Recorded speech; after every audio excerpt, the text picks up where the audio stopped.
Je vous salue tous dans le Seigneur ce matin et je suis heureux ce matin de vous apporter le conseil de Dieu. C'est une joie et c'est un honneur. Amen. Tous les messagers du Seigneur, ils ont toujours une parole pour le peuple et ce matin c'est moi qui ai été choisi et je suis heureux.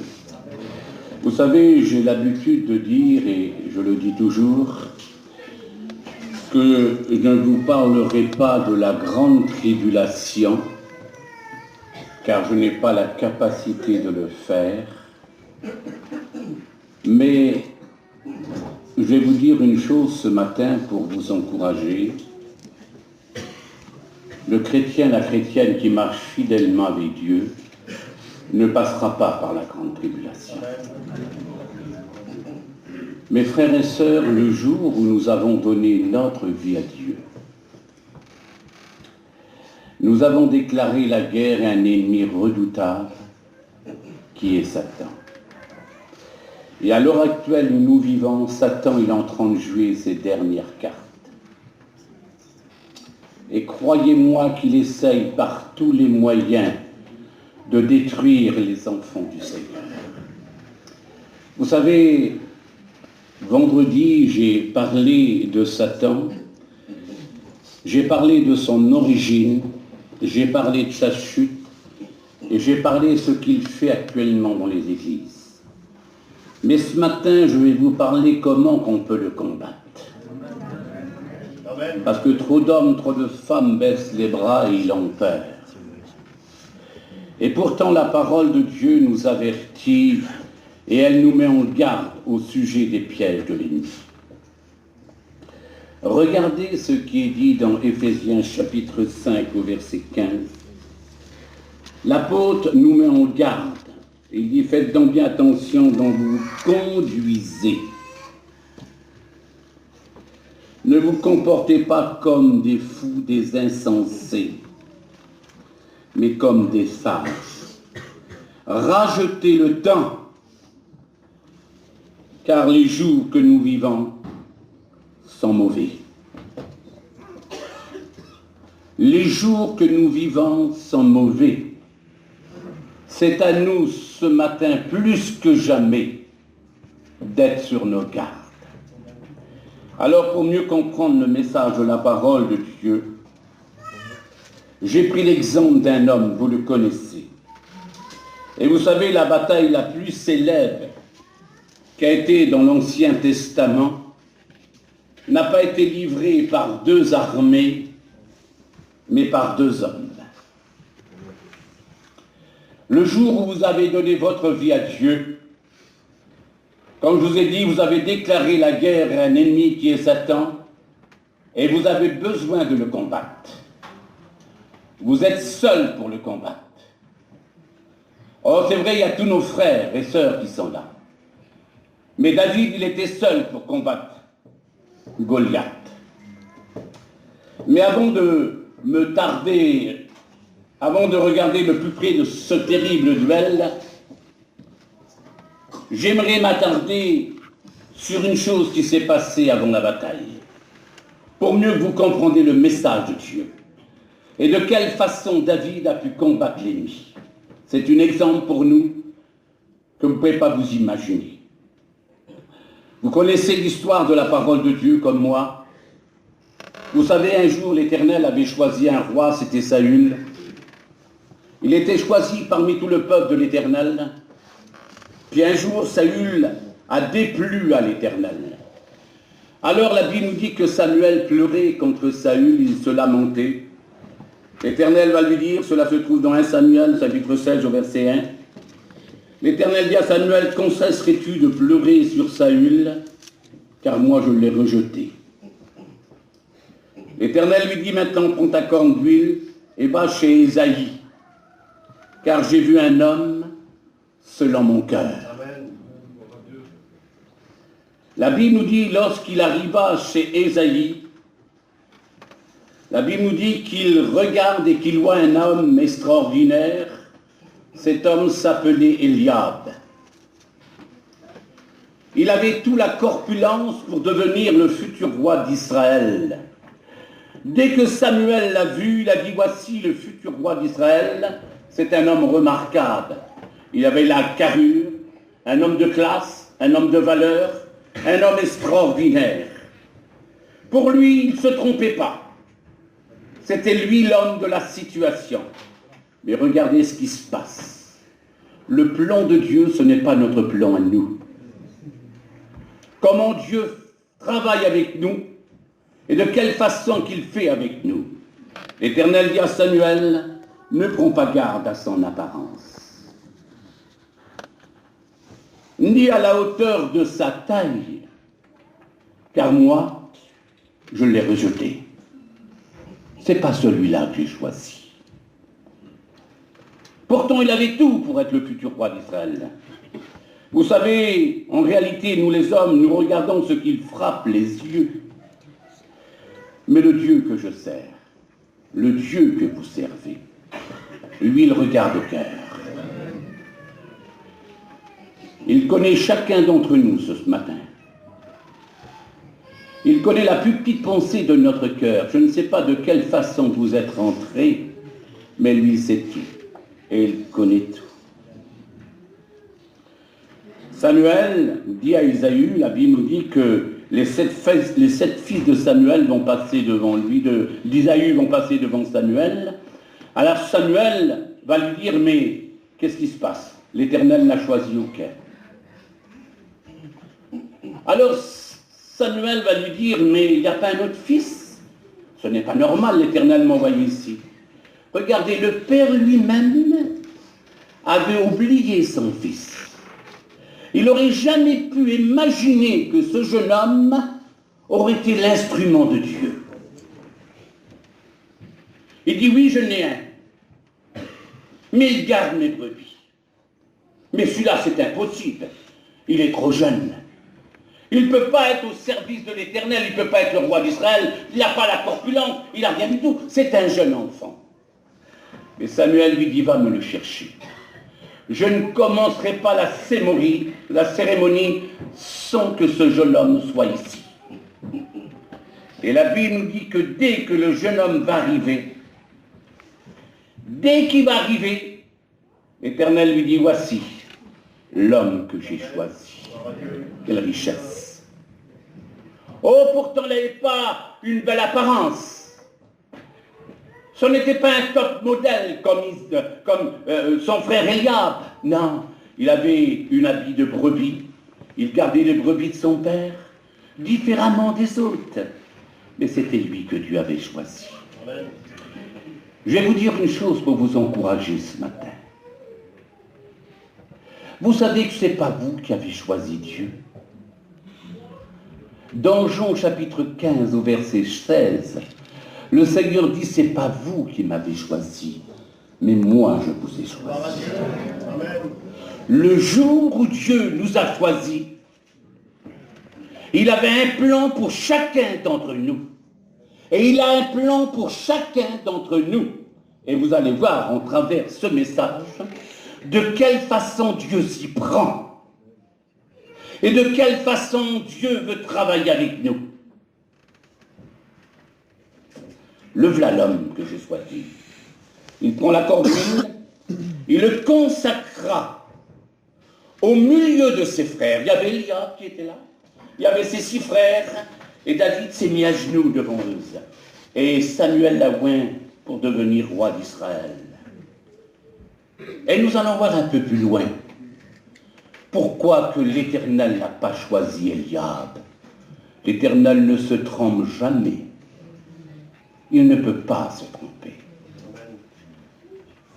Vous savez que l'Éternel ne considère pas ce que l'homme considère. Nous, les chrétiens, frères et sœurs, aujourd'hui, à l'heure actuelle, nous vivons, nous avons ce problème. Aujourd'hui, nous sommes impressionnés, pas par les hommes, mais par les géants qui nous impressionnent. Les géants qui viennent nous impressionner dans notre vie, de la marche de Dieu. On n'est pas impressionné par les hommes, mais il y a des géants aujourd'hui qui nous empêchent à grandir avec Dieu, d'avancer avec Dieu. Le premier géant qui nous empêche de grandir avec Dieu aujourd'hui, c'est la crainte. La crainte est l'instrument la plus utilisé par Satan aujourd'hui, qu'il en fait l'ennemi public numéro 1 dans nos églises. La crainte est la force la plus répandue. La crainte, c'est un poison. Une seule goutte suffit pour détruire le zèle, le courage d'un homme et d'une femme de Dieu. Une seule goutte suffit pour décourager les hommes d'aujourd'hui, le chrétien. Le deuxième géant que nous devons affronter, c'est le géant de la timidité. Vous savez, la timidité, c'est l'instrument la plus utilisé. La timidité est notre pire handicap aujourd'hui. Nos pensées sont confuses. On a peur. On a honte. On n'ose même pas prier le Seigneur. Des fois, comme la parole de Dieu nous touche et qu'on est brisé dans notre cœur, on a peur de lever la main. On a peur de s'engager avec Dieu. Et on passe près de la bénédiction à cause de la timidité. Nous sommes bloqués. Nous sommes paralysés. On a peur de prier, peur de s'avancer devant. Ils vont m'appeler pour rendre témoignage. Alors c'est un piège que Satan se sert aujourd'hui. Des dizaines de chrétiens, d'hommes, de femmes sont touchés à cause de cette timidité. On a peur de s'engager. La timidité nous paralyse. Le troisième géant que nous avons affronté, c'est le géant de la peur, l'angoisse, le tourment aujourd'hui. On a peur. Alors nous allons voir avec l'aide de Dieu ce matin comment nous pouvons combattre ces ennemis. Vous savez, David, avant d'affronter Goliath, il avait 3 géants à combattre. Le premier géant que David devait affronter, ça a été le géant de la haine. Le deuxième géant que David devait affronter, c'était le géant du découragement. Le troisième géant que David devait affronter, c'était le géant de la timidité. Et David va nous donner l'exemple de quelle façon il a combattu ces 3 géants. Et il a combattu Goliath qui est Satan. Et nous allons voir avec l'aide de Dieu ce matin. Faites bien attention à ce message. Ce message me concerne à moi et vous concerne à vous. Parce que vous êtes l'armée de Dieu. Et l'armée de Dieu ne doit pas combattre nos frères, nos sœurs, mais l'ennemi, nos âmes qui est dehors. Alors nous devons faire bien attention à cet avertissement. C'est le conseil de Dieu pour chacun d'entre nous. Vous savez que Goliath avait tout pour impressionner et intimider n'importe quel adversaire. Vous savez que Satan, il a tout pour intimider, faire trembler les chrétiens. C'est sans but. Mais je vais vous dire une seule chose ce matin pour vous encourager. Satan ne peut pas toucher un seul cheveu de votre tête.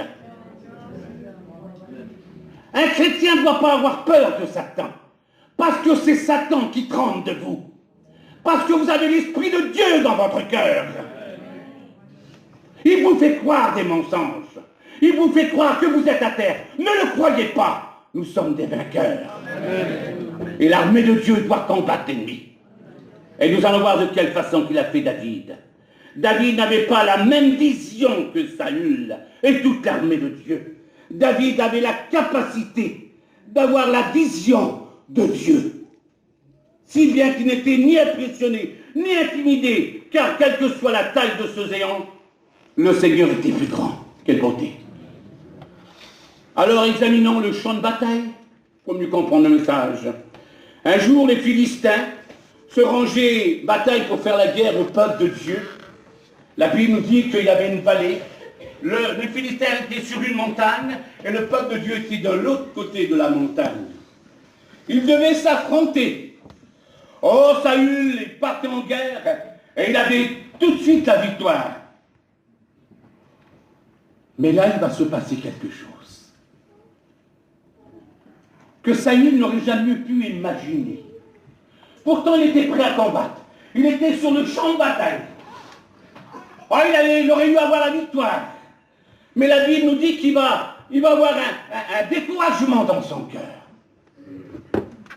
Il va avoir une crainte dans sa vie. La Bible nous dit qu'un homme va sortir. Regardez, Saül, il était prêt à affronter toute l'armée.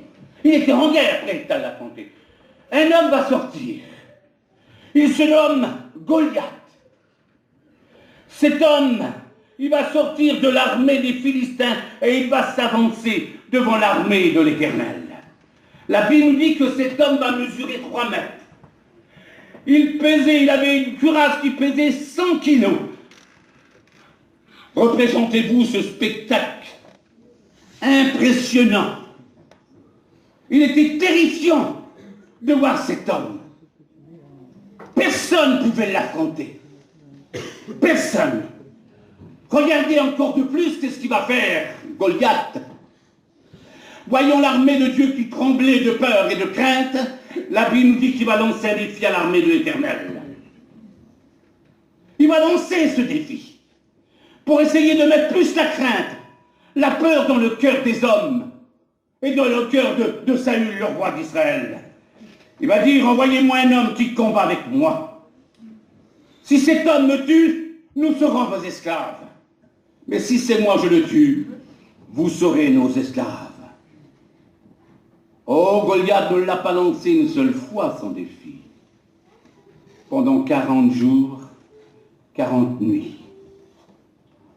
L'armée de Dieu était bloquée. Frères et sœurs et amis, ce n'est pas implicable à tous les géants qui se dressent devant nous dès qu'on se lève. Dès qu'on se lève le matin de bonne heure, Satan, il est là pour nous mettre la crainte, le doute, la timidité, la peur et le souci. Il nous impressionne matin, soir, constamment. Il est constamment après nous. Il nous impressionne, il nous fait peur. Il y a combien d'hommes et de femmes qui sont tombés dans le malheur? Aucun homme pouvait affronter Goliath. Et regardez comment Dieu fait les choses. Le Seigneur, il a des plans extraordinaires. C'est pour cela que ce matin, je voudrais vous encourager de ne jamais baisser les bras. Comme les problèmes, les difficultés viennent vous atteindre, ne restez jamais à terre. Comme je dis toujours, la vie d'un homme de Dieu, d'une femme de Dieu, c'est un combat. Vous savez, un boxeur, des fois, il va combattre son adversaire. Des fois, il prend un coup mortel et il est à terre, il ne peut plus se relever. Et l'homme, il est là, il compte 1, 2, 3, 4, 5, 6. Et au bout de 9, il se lève. Vous savez, Satan, il a essayé de me mettre à terre des dizaines de fois. J'ai passé par des grands problèmes, des grandes difficultés. Et je m'ai posé beaucoup de questions, le pourquoi et le comment. Et si j'aurais resté à terre, je ne serais pas là ce matin en train de vous parler de l'amour de Dieu. Mais le Dieu que je sers m'a relevé. Il m'a donné la force. Et aujourd'hui, je suis debout. Le plan de Dieu pour chacun d'entre nous, on ne le comprend pas, mais c'est après qu'on le comprend. Pendant ce temps-là, à une vingtaine de kilomètres dans les montagnes de Judée, un jeune homme nommé David gardait les brebis de son père. À une vingtaine de kilomètres de l'armée, David était dans les montagnes. David ne savait pas ce qui se passait sur le champ de bataille entre les Philistins. Il ne savait pas. Il était en communion avec Dieu. Il était dans la présence de Dieu. Il ne savait pas. Il n'avait jamais entendu parler de Goliath. Jamais de sa vie. Pour David, c'était impossible qu'il se rende sur le champ de bataille. Impossible. Il ne pouvait pas se rendre. C'est pas possible. Mais regardez comment Dieu s'y prend. Comme je vous ai dit, le plan de Dieu, il est merveilleux. Il est formidable.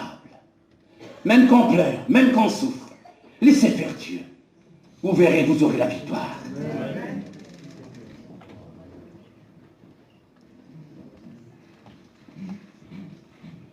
Il était trop jeune pour s'y rendre. Alors nous allons voir de quelle façon Dieu s'y prend. Le père de David, qui était resté chez lui, il avait ses 3 fils qui étaient sur le champ de bataille. Il se posait des questions. Pourquoi que l'armée de Dieu ne gagne pas? Bien, pourquoi? Pourtant, quand Saül allait en guerre, il venait et 3 jours après, il avait la victoire. Mais là, il y a un blocage. Il se posait des questions. Qu'est-ce qui se passe? C'est pas vrai, il y a un malaise. Frères et sœurs, soyons prêts avec Dieu ce matin. Il n'y a pas un homme qui ne s'est pas posé de questions aujourd'hui, une femme. Et on se pose des questions, on dit, mais pourquoi, Seigneur, que tu interviens plus? Pourquoi, Seigneur, nous sommes bloqués, nous sommes devant un mur? Comme on prie pour un malade, Seigneur, il n'y a pas de guérison. Je vais vous dire une seule chose, vous savez comment on vit? On vit l'époque de la piscine de Bethesda. De temps en temps, nous voyons un miracle, mais croyez-vous que Jésus a changé? Il est capable de guérir. Jésus n'a pas changé. On se pose des questions. Il y a un malaise. Il y a un malaise parmi notre mission, et vous voulez le savoir? Ben, je vais vous le dire. Vous savez, j'ai connu 3 générations. J'ai connu la génération de mes parents. J'ai connu ma génération à moi. Et je connais la génération de mes enfants. Vous savez, au début du réveil, on n'avait pas des si belles églises comme on a maintenant. On n'avait pas des si belles estrades. On n'avait pas de micro. On n'avait pas des lumières. On n'avait pas des beaux chapiteaux.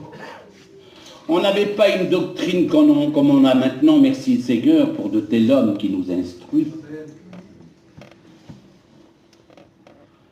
On n'avait pas toutes ces choses. Vous savez, je me rappelle, j'étais enfant, j'avais 7, 8 ans, 10 ans. Comme un prédicateur faisait une réunion, on faisait un petit feu. Il n'y avait pas de chaise, on s'assied par terre. La table, c'était une table en plastique. La lumière, c'était une bougie ou une lampe à pétrole. Il n'y avait pas la connaissance comme on a maintenant. Que Dieu soit béni, parce que je fais partie de ces hommes, parce que je ne serais pas capable de vous apporter le message. Mais c'est pour vous dire la différence. Et ne dites pas que nous sommes modernes aujourd'hui. Nous avons grandi. Oui, le monde est moderne. Mais Jésus est resté le même.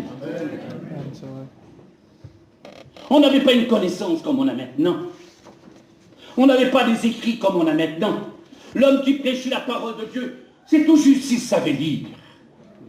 Il ouvrait la Bible. Et comme il ouvrait la Bible, il citait simplement un verset.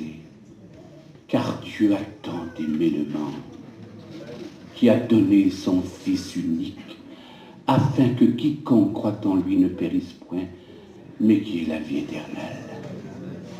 Oh, il n'avait pas un long discours, mais il y avait le Saint-Esprit qui descendait. Je l'ai vu, je l'ai vécu. L'Esprit de Dieu était là. Des hommes, des femmes, ils étaient brisés, ils pleuraient. C'était le Saint-Esprit qui agissait. Aujourd'hui, vous savez ce qu'on a fait? J'ai pas honte de le dire. Vous me parlerez dessus si vous voulez. Mais je dis ce que Dieu a mis sur mon cœur. Vous savez ce qu'on a fait? On a pris l'Esprit de Dieu, on l'a mis là. Et on a pris la connaissance, on l'a mis là. Aujourd'hui, on recherche des hommes qui ont une grande connaissance. Comment il connaît la Bible, celui-là? Oui, mais l'Esprit de Dieu est plus à l'œuvre. Je ne veux pas dire que mes frères ne prêchent pas avec l'Esprit de Dieu, bien sûr, si. Mais c'est les hommes qui ont changé. Dieu ne peut plus agir aujourd'hui. Dieu, l'Esprit de Dieu passe le second. Il ne peut pas se manifester. On a changé à l'égard de Dieu et on se pose des questions. On est comme Saül, bloqué devant un mur. Et pourtant le but de Dieu, c'est de nous bénir. On est une des plus belles missions au monde. Il devrait y avoir des miracles parmi nous, des hommes puissants parmi nous, mais on est bloqué. On est bloqué. Il faudrait qu'on rouvre nos yeux de dire, Seigneur, qu'est-ce qui m'empêche ce matin de recevoir ta bénédiction? On a besoin d'un changement. On a besoin d'un renouveau dans notre vie. On a besoin que Dieu vienne prendre toute la place, que le Saint-Esprit prenne toute la place.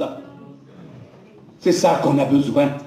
Le père de David se faisait des soucis. Et je vous dis de la part du Seigneur, on se fait du souci, les hommes de Dieu. On se pose des questions. Le père de David va l'appeler. Il va dire, va voir si tes frères se portent bien. Va voir s'ils sont en bonne santé. Frères et sœurs, je vous dis de la part du Seigneur, on est malade spirituellement aujourd'hui. Je ne vous condamne pas, je vous en supplie. Je me mets au même lot que vous ce matin. On a besoin que Dieu nous change, que Dieu prenne toute la place dans notre vie.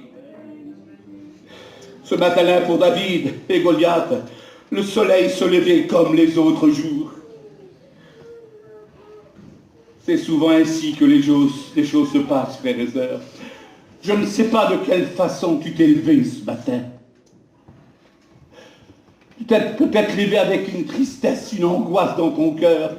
Et tu dis, c'est peut-être fini pour moi, c'est fini, j'écoute le message de Dieu, si Dieu ne me parle pas, j'arrête.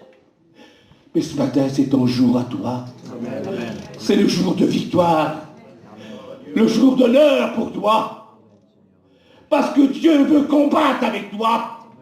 Il veut t'aider, c'est l'ennemi qui essaye à nous troubler. Oui, pour David, c'était le premier jour. Ça a été le dernier défi à Goliath de lancer son défi, le dernier jour. Oh, l'ennemi essaye à nous troubler, mais il va se tromper aujourd'hui. Parce qu'en sortant de cet endroit, nous aurons la victoire. Ça a été le dernier défi à Goliath de lancer ce jour-là. Alors David, il arriva sur le champ de bataille. Il dépose des objets devant les gardiens, puis il court. Et comme il court, il se trouve devant son frère Eliab. Devant son frère Eliab, et il leur pose des questions comme ça va. Tandis qu'il parlait, il va se passer une chose extraordinaire. Tandis qu'il parlait, voici que Goliath s'avança entre les deux armées. Et il tient le même discours. Pour David, ça a été la première fois qu'il écoutait ce discours. À la vue de cet homme, David a remarqué son frère Eliab qui était là. Ah, mon frère va combattre avec lui. Quel homme que c'est mon frère. Mais ils vont combattre, ils n'ont pas peur de lui. À la vue de ces hommes, à la vue de cet homme, tout Israël, regardez ce qui s'est passé. David qui est là avec ses frères, ils discutent. D'un seul coup, il y a une scène qui va se passer. Dès que Goliath va avancer, la Bible nous dit que le peuple de Dieu, l'armée de Dieu, va reculer. Il va reculer. Mais David voit la scène. Il se pose des questions. Qu'est-ce qui se passe? Qu'est-ce qu'il y a? Mais c'est pas normal. Un seul homme fait trembler le peuple de Dieu. La Bible nous dit que le peuple de l'Éternel, le roi Saül et tout le peuple de l'Éternel étaient saisis d'une crainte et d'une grande crainte. Ils ne pouvaient pas l'affronter. Eliab et ses deux frères qui étaient là reculent aussi. David voit la scène. Il ne peut pas croire. C'est pas vrai. C'est pas le peuple de Dieu qui agit de cette façon-là. Cela rend David furieux. Il dit que personne ne doit se décourager. Quel homme courageux. David, il est remarquable. Tout le monde est en train d'avoir peur. Mais lui va dire un mot. Que personne ne se décourage. Que personne ne se décourage. Qui est cet incirconcis pour insulter l'armée du Dieu vivant? David n'était pas impressionné, ni intimidé. David n'avait pas la même vision que Saül et de toute l'armée. Pourquoi?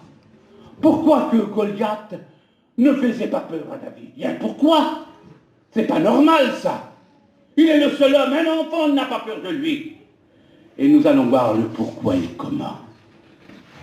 Pourquoi que Goliath ne faisait pas peur à David? Vous savez le pourquoi? Comme David gardait les brebis de son père. Comme un lion venait, un ours venait pour les attaquer. Qu'est-ce qu'il faisait David? Croyez-vous qu'il s'est caché derrière un rocher? La Bible nous dit qu'il courait. Il attaquait le lion et l'ours. David n'avait pas les hommes autour de lui, personne ne le remarquait. Il était seul pour le combattre. Seul pour combattre le lion et l'ours. Vous savez, la vie chrétienne n'est pas de simplement dans cette église. La vie chrétienne, elle est dehors.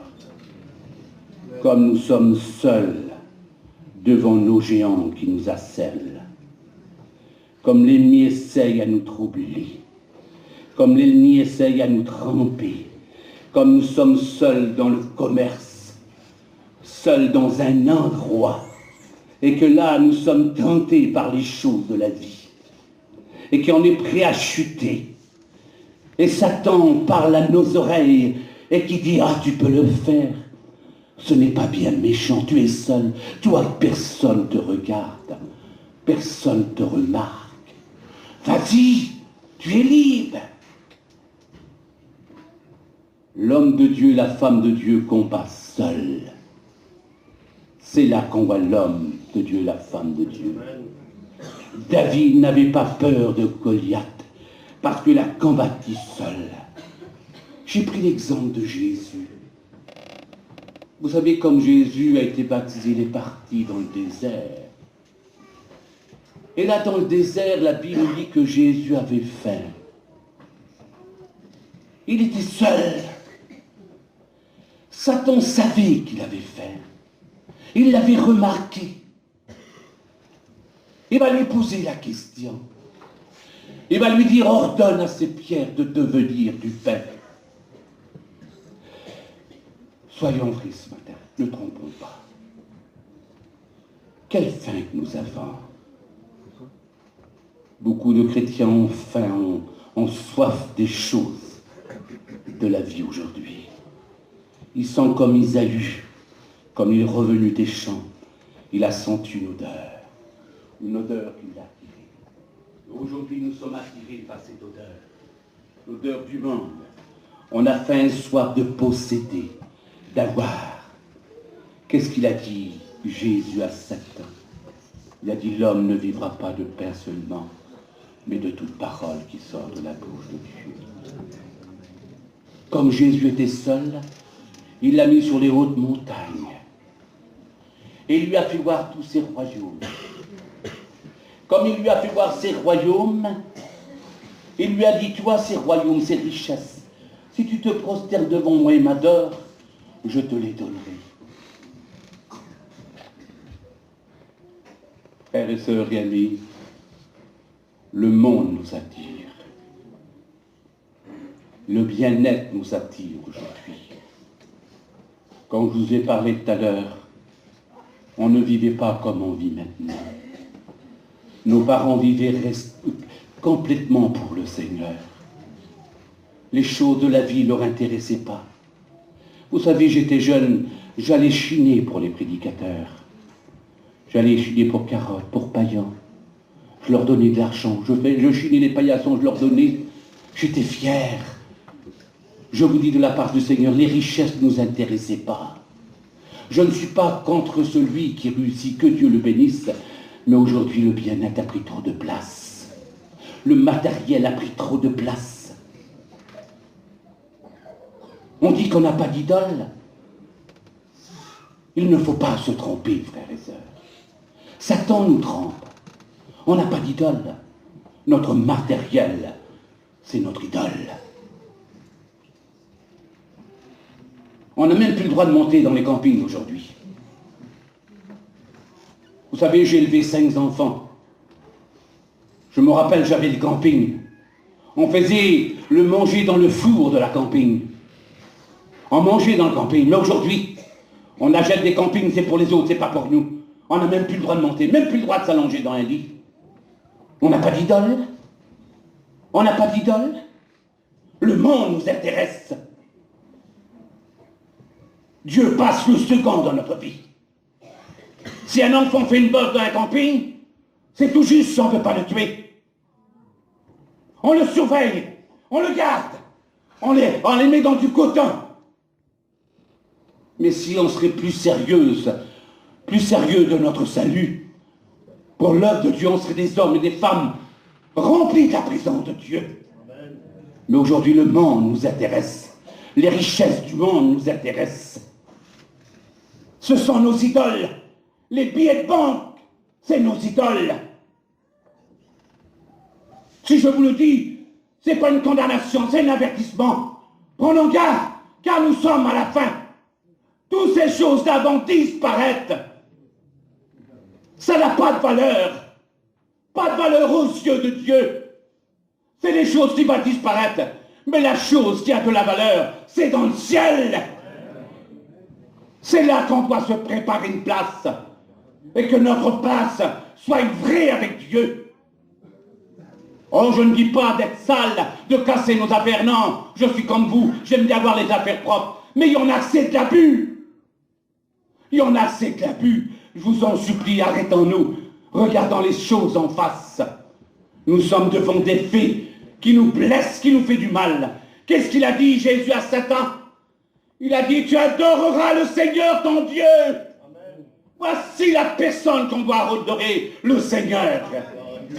Et regardez ce qu'il a fait, Satan. Il l'a mis sur le haut du temple. Il lui a dit maintenant, tous les hommes sont bas, tout le monde te remarque. Tu es un homme terrible. Jette-toi en bas. Et tu verras, ils vont envoyer des anges pour te protéger. Frères et sœurs, je vous en supplie au nom du Seigneur. Il y a des hommes aujourd'hui, des femmes. Je sais, dans cette église, il n'y en a pas.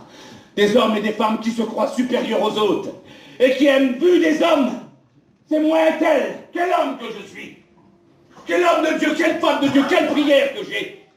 On aime bien être adoré par les hommes. On aime bien que les hommes parlent bien de nous. Mais je veux être adoré par mon Dieu. Je veux que ça soit Dieu qui dit qu'il a tué l'homme de Dieu. Quelle beauté, quel honneur, quelle fierté. Je veux pas un titre, moi. Je veux que Dieu me reconnaisse. Voici l'homme de Dieu qui passe. Oui, frères et sœurs, l'orgueil, ça nous détruit aujourd'hui. Il y a des hommes qui se croient supérieurs à ses frères, des femmes qui se croient supérieures à ses sœurs. Nous sommes tous au même niveau. On méritait un seul salaire, c'était la mort. Mais Jésus nous a donné la vie. Amen. Oh, frères et sœurs, prenons garde. Le Seigneur a dit, tu ne tenteras pas le Seigneur ton Dieu, tu le serviras lui seul. Amen. Regardez comme il a réagi, David. David dit, qui est donc cet incirconcis pour insulter l'armée du Dieu vivant? Qui est donc cet incirconcis? Comme il va prononcer ce mot, il y a son frère Eliab qui est là. C'est là que Eliab va rentrer en jeu.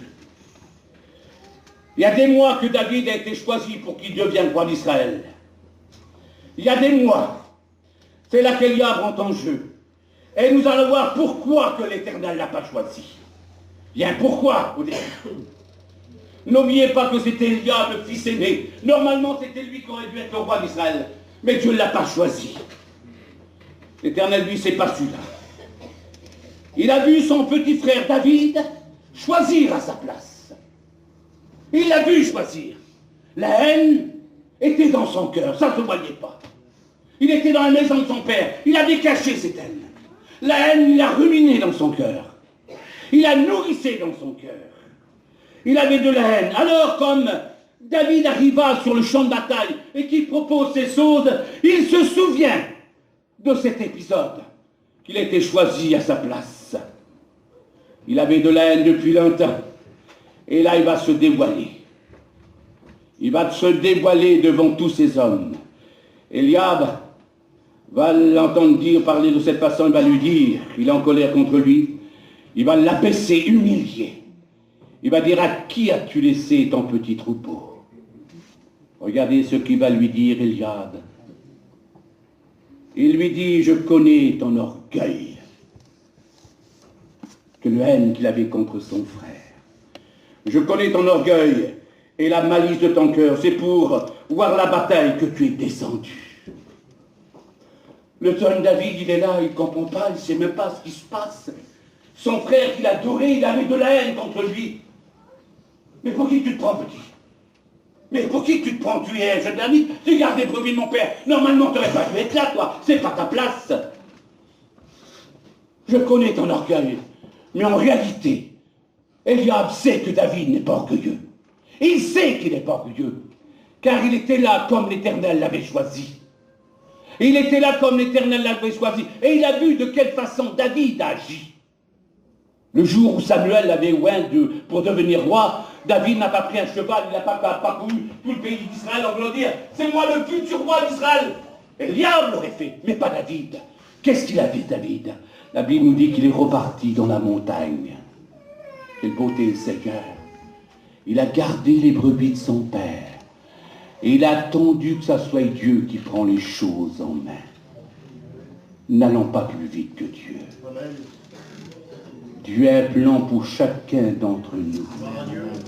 N'allons pas plus vite que Dieu. David a attendu des années avant qu'il soit le futur roi d'Israël. Des années. Ça n'a pas fait du jour au lendemain.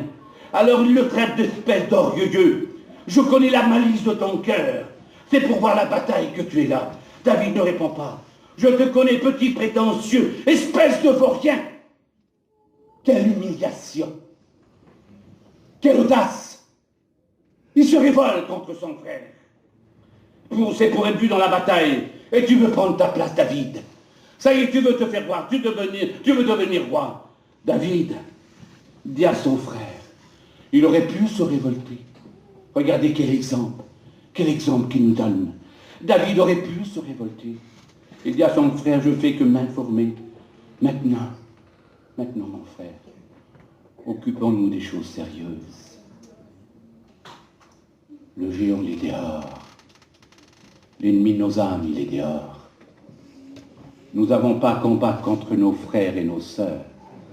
C'est contre le Satan et contre ses démons. Le géant, il est dehors. David aurait pu combattre contre son frère. Vous savez que Satan, aujourd'hui, il ne nous a pas sur le péché. Il a une arme pour détruire les églises. Vous savez, je voyage un peu partout, je vais dans des endroits et je vois qu'est-ce qui se passe dans les églises. Il a une méthode pour s'y prendre que le chrétien ne le voit pas arriver. Des dizaines d'églises aujourd'hui sont atteintes. Des dizaines d'églises sont atteintes. Vous savez qu'est-ce qu'il fait? Il met la discorde dans les églises. Il met la discorde. On ne s'accorde même plus. On ne s'accorde même plus. Si un frère nous a dit un petit mot, ça dure des mois, des années. On se dispute. Non, c'est moi qui a raison. C'est toi. Tu n'aurais pas dû dire ça. On rumine le mal. On n'arrive même plus à s'endormir. On pense à notre vengeance. Croyez-vous que l'armée de Dieu doit se battre de cette façon-là? Et pourtant on combat comme ça aujourd'hui. On ne peut pas appeler le bien mal et le mal bien, la Bible nous dit. Malheur. Malheur à celui qui appellera le bien mal et le mal bien. On se détruit. Frères et sœurs, ne nous trompons pas d'adversaires. Si nous ne veillons pas aujourd'hui, nous partons en guerre contre qui? Contre nos frères et sœurs de la famille de Dieu. Et pendant ce temps qu'on se combat les uns les autres, vous savez ce qu'il fait Satan? Il prend du terrain, et il avance, et il avance. Et croyez-moi qu'il en a pris aujourd'hui. Il a pris du terrain, parce qu'il n'y a plus cette unité ensemble. Il n'y a plus ce commun accord ensemble. Frères et sœurs, je sais qu'il n'y en a pas dans cette église, mais il y a des endroits qu'il y a des hommes, des femmes de Dieu qui sont assis ensemble et qui prennent le saint repas et qui ne se parlent pas aujourd'hui. Comment voulez-vous que Dieu peut bénir? Si je ne parle pas contre mon frère, si j'ai de la haine contre mon frère, je ne peux pas me mettre à genoux et dire « Seigneur, bénis ma fille, mon foyer ». Non, Dieu ne peut pas exaucer. Dieu exauce un cœur vrai, un cœur honnête, un cœur qui ne trompe pas. Aujourd'hui, ne nous trompons pas d'adversaires, frères et sœurs. On ne doit pas combattre contre nos frères et nos sœurs, mais contre les pièges de Satan. David a su combattre. Il a su combattre. Il savait comment combattre. pas son frère. Si David combattait avec Eliab, il n'aurait jamais pu affronter Goliath. Oh, il ne pouvait pas, c'était pas possible. Il n'y avait pas de sérieux. On n'a pas à se disputer les uns les autres. Nous sommes l'armée de Dieu. Une armée ne doit pas se déchirer. Une armée doit combattre ensemble pour avoir la victoire. Nous voulons avoir la victoire. Nous voulons que Dieu bénisse nos enfants. Nous voulons que Dieu guérisse notre famille, nos malades. Mais pour cela, il faut l'accord. S'il n'y a pas d'accord, Dieu ne peut pas bénir. C'est un avertissement que je vous donne ce matin. Et nous sommes conscients. Vous savez, avant de vous prêcher ce message, je me l'ai prêché à moi-même. Vous savez, je tenais une église. Je l'ai fondée. Comme il m'arrivait un gros problème, où j'ai perdu ma compagne, j'étais seul, j'étais abandonné, j'étais dans la tristesse. J'avais mes frères autour de moi. Au lieu que mes frères viennent pour m'encourager, vous savez ce qu'ils ont fait, ces frères? Ils m'ont écrasé, ils m'ont fait du mal, ils m'ont blessé. J'avais même plus le droit de rentrer dans l'église. J'avais pas fait de mal, je me posais des questions. Voilà comme l'homme il est aujourd'hui. Et un jour, ça a explosé. J'ai fait trouver ces hommes. J'ai dit maintenant, dites-moi le mal que je vous ai fait. Je ne pouvais pas vivre. Je ne pouvais pas accepter que les gens m'haïssent. Le seul ennemi que j'ai, moi, c'est Satan. Mais vous, je vous aime. Je ne peux pas combattre contre vous, c'est pas possible. Je ne serai pas dans le plan de Dieu. J'ai fait trouver ces frères. J'ai dit, dites-moi le mal que je vous ai fait. Il y a un frère qui s'est levé, mais tu te rappelles? Comme tu as monté sous l'estrade et t'as dit que tu as passé par le problème, personne n'est venu vers toi. J'ai dit, c'est pas possible, il y a 4 ans tu m'en veux pour ce mot. J'ai dit, est-ce que j'ai cité ton nom? Ben non. J'ai dit, tu venais pas vers moi, toi. Tous les soirs, tu étais là, tous les midis. J'ai dit, tu m'en voulais pour ça. J'ai dit, tu te rappelles comme tu étais dans la souffrance. Comme tu as eu des problèmes, qui se levait à 5 heures du matin, 3 heures du matin. C'était moi qui étais là. Comme tu pleurais, je pleurais avec toi. Comme tu étais dans le chagrin, j'étais avec toi. Je t'ai jamais abandonné. Mais là où j'avais plus besoin de toi, tu m'as délaissé, tu m'as laissé seul. Je leur ai demandé pardon et aujourd'hui, ces hommes me respectent. Parce que je n'ai pas gardé de la haine dans mon cœur. Si vous voulez avoir la victoire avec Dieu, si vous voulez grandir avec Dieu, enlevez la haine qui vous range et accordons-nous les uns les autres. 2 hommes de Dieu ne doivent jamais se disputer. 2 femmes de Dieu ne doivent jamais se disputer. Au contraire, ils doivent s'accorder. Oui, frères et sœurs, pendant qu'on se détruit les uns les autres, Satan prend du terrain. Il en prend. Regardez ce qu'il dit Timothée. Paul à Timothée. Pourtant, il le dit, il y avait des hommes pareils que nous.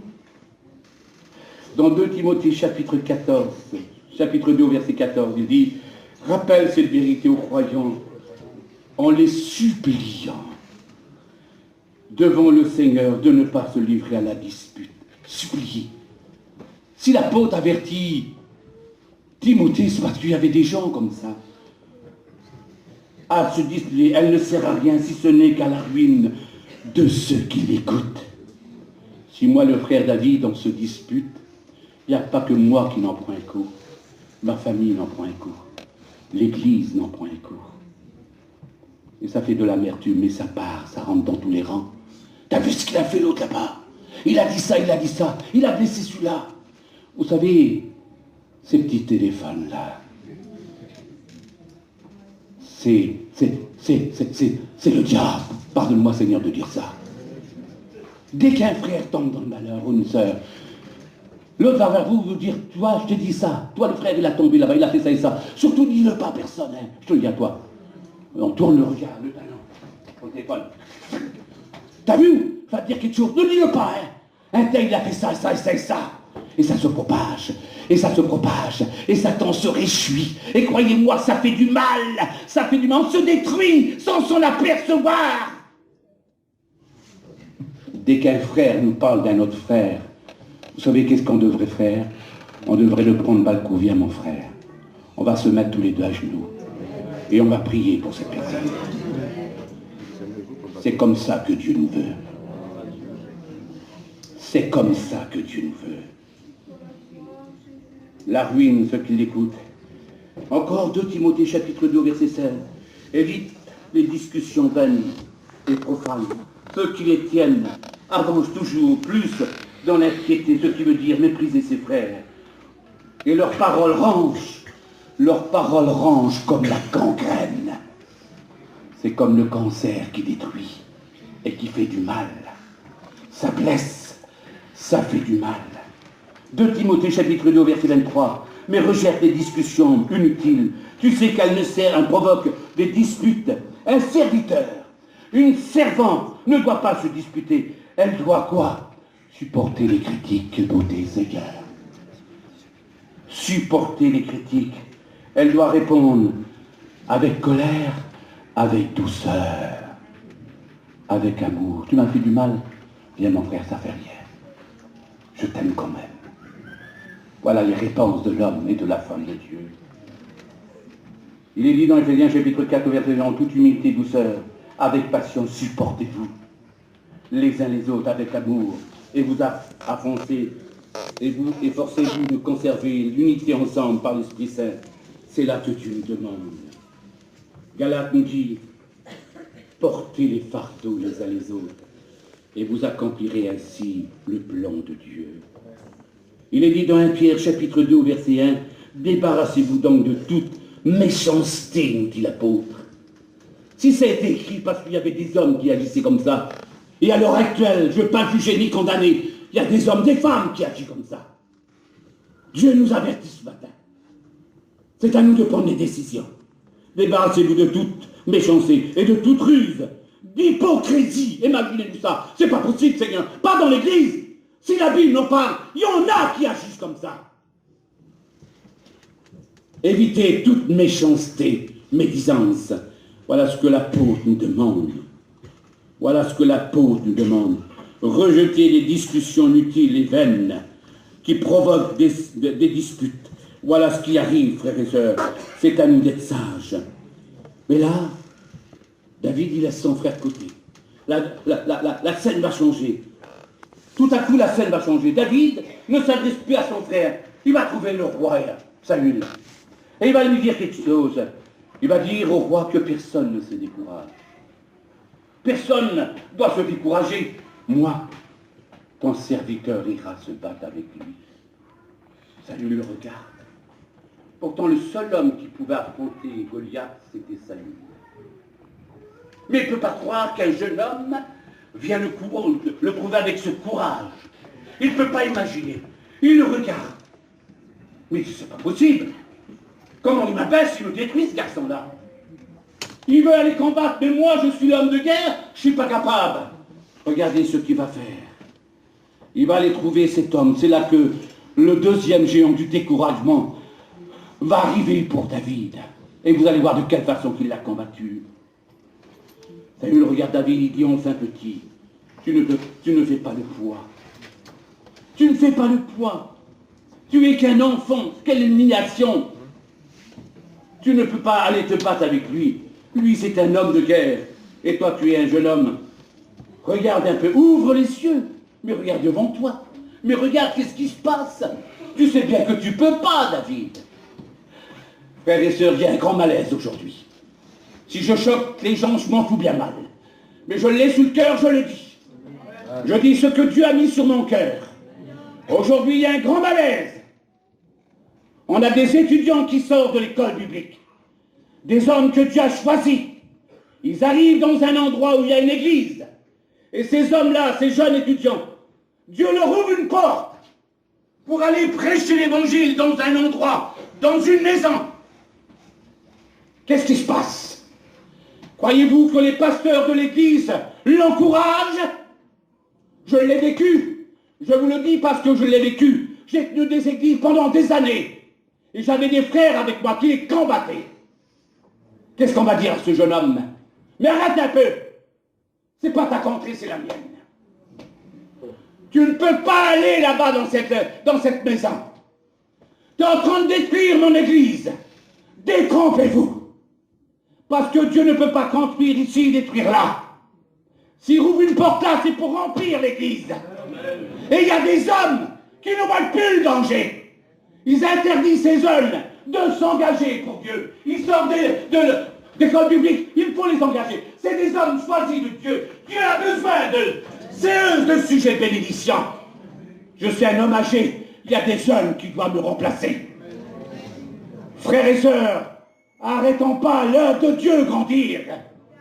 Comme un homme, une personne se met en travers de Dieu, c'est contre le Seigneur qui combat. Saül ne pouvait pas naître que David pourrait aller combattre Goliath. Il croyait que lui, il pouvait le faire. Mais il n'allait pas. Tu n'y vas pas dans cet endroit. Laisse le frère aller. Prie pour lui. Oui, mon frère, je vais avec toi. On va aller ensemble. On travaille ensemble. Et c'est là qu'il y a une lit. Et c'est là que Dieu prospère. C'est là que les églises grandissent. Arrêtons pas l'œuvre de Dieu. Combattons ensemble. Oui, frères et sœurs. Goliath ne pouvait pas, Saül ne pouvait pas croire que David pouvait y aller. Alors regardez ce qu'il va faire. Regardez la parole de David, quel homme. David va répondre à Saül. Il va dire à Saül, croyez-vous que David va parler de ses défaites? Ne parlez jamais de vos défaites. Parce qu'un enfant de Dieu n'a jamais de défaites. On n'a que des victoires. C'est Satan qui nous fait croire des défaites. On n'a pas de défaites, on n'a que des bénédictions. Même dans l'épreuve, vous n'avez pas de défaite, c'est une bénédiction de Dieu. J'ai passé dans les épreuves, et aujourd'hui j'ai vu la main de Dieu se manifester. Parce que je n'ai pas encouragé mon épreuve. J'ai dit à Satan, non, j'ai un Dieu plus grand que toi. L'épreuve ne fait pas peur. Je dois passer par là, Dieu me forme à son idée, à sa façon. Comme on passe dans l'épreuve, c'est là qu'on se tourne vers Dieu. La Bible nous dit, heureux les faibles en esprit, car le royaume des cieux est pour eux.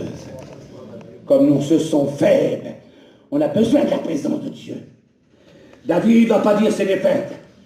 Il va dire à Goliath, il va dire à Saül, mais quel géant tu parles? Je ne vois pas de géant, moi. Mais s'il est là, devant toi, non. Mon seul géant, moi, c'est Jésus. Je n'ai pas peur, je peux aller l'affronter. David, regardez ce qu'il va dire. Il dit, David ne se laisse pas impressionner ni par ce géant, car il n'avait pas peur. Il dit à David, à Saül, ton serviteur.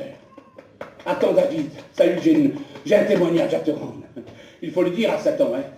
Comme il faut voir croire des défaites, tu dis, attends, Satan, moi j'ai des victoires. Je vais te dire ce qui s'est passé dans ma vie. David dit à Saül, ton serviteur garde les brebis de son père. Comme un lion vient, un ours vient. Oh, je suis le gardien des brebis de mon père.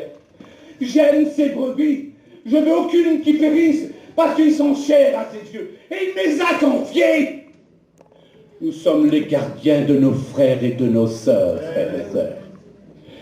Comme un frère éloigné de la maison de Dieu. Comme un ours, le lion vient l'arracher. Qu'est-ce qu'on doit faire? Est-ce qu'on doit se cacher et lui parler dessus? Non, on doit courir, risquer notre vie pour le sortir de là. Les arracher des griffes de Satan, les arracher du lion. La Bible nous dit arrachez-les du feu. Je n'ai pas besoin d'aller dans les pays étrangers. Merci pour celui qui va. Gloire à Dieu. Mais moi ici, chez moi, j'ai besoin de sauver mes frères et mes sœurs qui s'éloignent de la maison de Dieu. Il y en a combien? David dit, les gars, les brebis de mon père sont chères à mes yeux. Comme un lion vient, je ne me cache pas, je cours. Voilà ce que Dieu nous appelle à faire aujourd'hui. C'est de courir, d'arracher la brebis de la gueule du lion. Il l'a enlevé de force. Même qu'elle est blessée, on pourra la soigner. Il dit, comme il m'attaque, je prends, je le tue. Et là, l'Éternel qui m'a gardé de ce lion et de ce ours me gardera aussi du géant. Dieu nous garde de Satan. Il nous protège, il est avec nous. Oh, ça lui dit, arrête, mets ton armure. Je te donne mon armure maintenant, faut que tu la mets, hein. Ne va pas comme ça, David. Ah là là, moi j'ai une armure. Mon armure te protégera. Frères et sœurs, n'allez jamais combattre avec l'armure du monde, Satan. Voilà avec quoi qu'il faut le combattre. C'est ça. C'est ça notre arme à nous.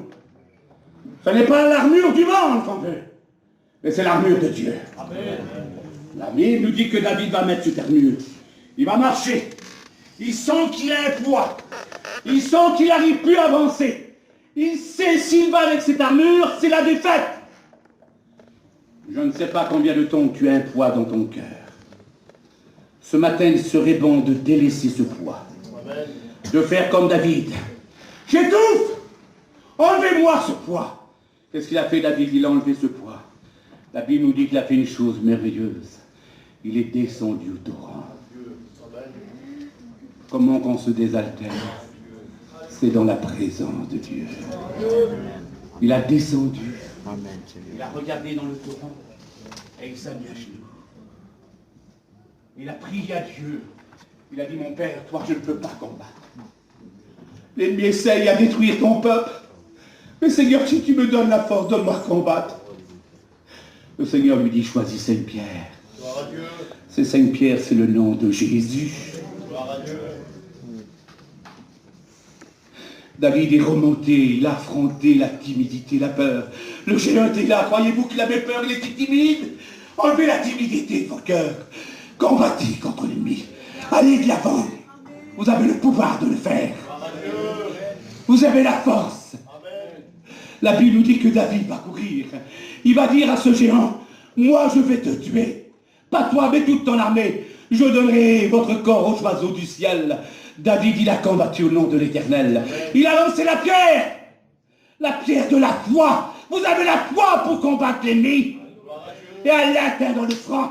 L'ennemi nous abat sur le péché, mais c'est là, dans le cerveau. On est tracassé, on ne trouve plus le sommeil. Éloignez ces choses. Mettez tout dans les mains de Dieu. Amen. Et vous aurez la victoire. Amen, amen, amen. Quelle beauté. La Bible nous dit que le Goliath a tombé à terre. Il a été terrassé. Le deuxième combat, ça a été entre deux hommes. Entre Jésus et Satan. Satan tenait le monde dans ses mains. On était enchaînés dans ses mains. Et Satan empêchait de Jésus de monter à la croix. Il n'aurait jamais voulu. Mais Dieu s'est servi de lui. Il a été l'instrument de Dieu sans le savoir. Il a poussé les hommes à haïr Jésus. Et comme ils l'ont haï, on a pris Jésus. On l'a mis sur une croix. Entre ciel et terre. Satan se frottait dans les mains comme l'armée d'Israël. Comme l'armée des Philistins. Comme David a été combattre Goliath. L'armée devait dire, il a perdu, nous avons la victoire. Mais là, Jésus a dit, tout est accompli, savez-vous. Et là, Satan s'est frotté dans les mains. Il a dit, ça y est, je le monde entier à moi. Il m'appartient. On a descendu Jésus de la croix. On l'a mis dans le tombeau. Une journée s'est passée, Satan se réjouissait avec ses démons. C'était la fête. Le troisième jour. Oh, quelle victoire. On se lève. Lèvons-nous pour cette victoire. Le troisième jour, Jésus a été ressuscité. Et Satan a été écrasé. Et nous sommes l'armée de Dieu. Je voudrais que ce frère vienne chanter ce cantique. Un chrétien n'a pas peur. On n'a pas peur de l'ennemi. Vous pouvez l'affronter. Vous êtes des vainqueurs ce matin. Et je voudrais qu'on lève les mains vers le ciel. Vous savez, comme Goliath a été à terre, l'armée de Dieu a crié victoire. Crions victoire ce matin. Oh, je ne veux pas des prières de défaite, mais je veux des prières de victoire. La victoire nous appartient. Il ne faut plus avoir peur. Jamais avoir peur. Allez d'avant ce matin. Et vous aurez la victoire. Levez les mains vers le ciel.